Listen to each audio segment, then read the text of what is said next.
Assalamualaikum warahmatullahi wabarakatuh. Hai anak-anak level 8. Hari ini kita akan kembali belajar PPKN di bab 3 ini. Nah, sebelum kalian belajar PPKN, marilah kita memulai pembelajaran pada hari ini dengan bacaan basmalah bersama-sama. Bismillahirrahmanirrahim. Oke, hari ini kita akan belajar bab 3, Tata Urutan Perundang-undangan Republik Indonesia.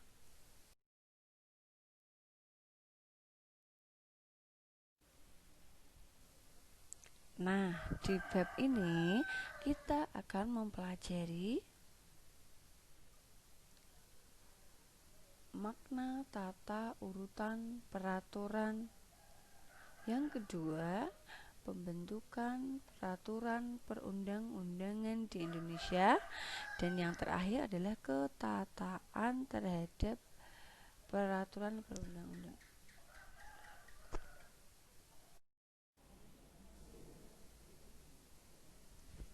Oke, yang pertama kita akan belajar tentang makna tata urutan perundang-undangan. Nah, di yang pertama itu ada pengertian peraturan perundang-undangan atau hakikat perundang-undangan. Nah, di sini menurut S.J. Vokema Andre dibagi menjadi dua pengertian dari tata urutan perundang-undangan itu. Yang pertama adalah perundang-undangan merupakan proses pembentukan atau proses membentuk peraturan perundang-undangan negara, baik di tingkat pusat maupun daerah. Jadi di sini yang pertama adalah prosesnya atau proses membuat peraturannya, begitu ya. Yang kedua adalah perundang-undangan adalah segala peraturan negara yang merupakan hasil pembentukan peraturan-peraturan baik di tingkat pusat maupun daerah. Jadi yang kedua itu adalah hasil pembentukannya. Kalau yang pertama tadi adalah prosesnya, yang kedua adalah hasilnya. Begitu ya.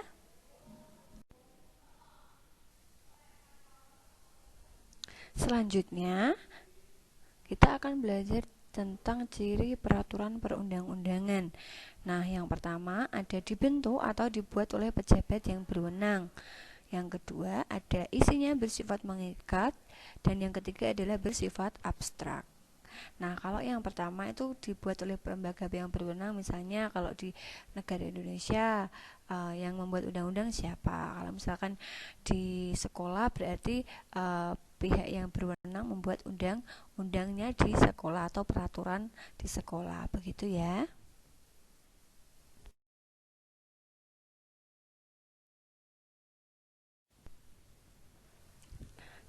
Selanjutnya kita akan belajar tentang landasan peraturan perundang-undangan.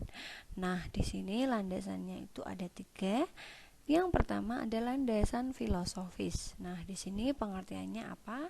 Pengertiannya adalah bahwa suatu perumusan peraturan perundang-undangan harus berkaitan dengan dasar ideologi negara. Nah, di sini dasar ideologi negara kita adalah Pancasila. Jadi, ketika membuat peraturan perundang-undangan itu tidak boleh bertentangan dengan Pancasila atau memperhatikan susunan atau memperhatikan isi dari Pancasila tersebut, begitu. Yang kedua ada landasan sosiologis. Nah, landasan sosiologis itu apa?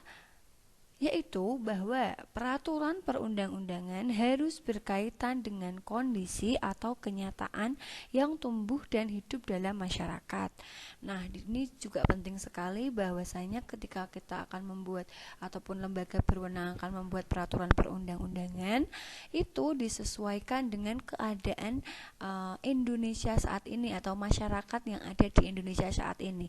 Tidak bisa peraturan perundang-undangan itu tidak memperhatikan hal tersebut karena kita di suatu tempat itu akan menjalankan hukum sesuai tempat itu berada. Misalnya di Nanggru Aceh, di Aceh atau Nanggru Aceh Darussalam itu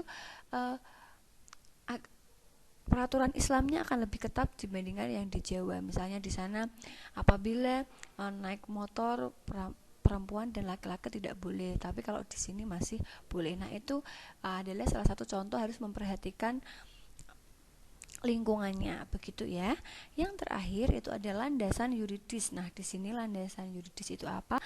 Suatu peraturan perundang-undangan harus mempunyai landasan hukum atau hukum dasar ataupun legalitas yang terdapat dalam ketentuan lain yang lebih tinggi. Nah, ini landasan yuridis itu adalah landasan hukum yang tertulis, begitu ya. Nah, kemudian landasan yuridis tersebut itu dibagi menjadi dua lagi, yaitu bersifat formal dan material, begitu.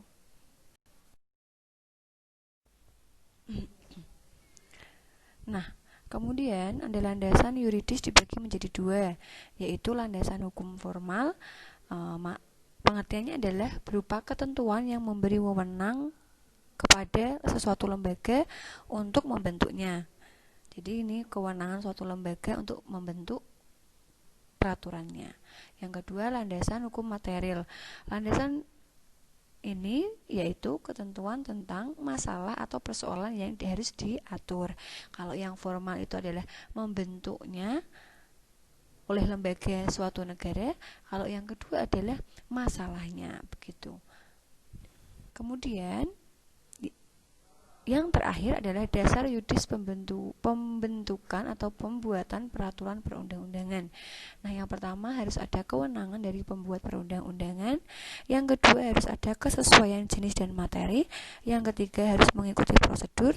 Dan yang terakhir adalah tidak bertentangan dengan peraturan yang lebih tinggi.